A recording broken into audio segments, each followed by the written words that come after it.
通过建设新农村呢，20几年的时候呢，政府呢给我们给了这个新的这个房子啊，就想有这个优越条件嘛。冰雪运动呢离我们也近，夏天避暑呢这样子，山的这个也离我们比较近，所以呢我们就想着把这个房子呢就搞一个这样子的民宿，就是游客还是比较多。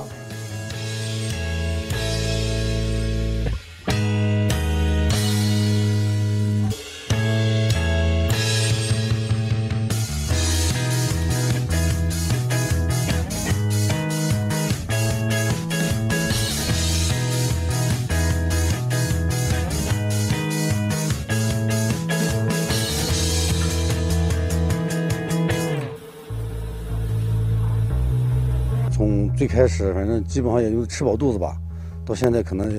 就是说家里面自己家，你看，小轿车也有了，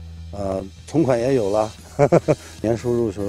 一家的话可能能达到20万到30万。我们开这个滑雪学校，反正所以说我们招的也就是基本上都是本村的这个年轻人，中级收入基本上每个人能达到可能在7万到8万左右。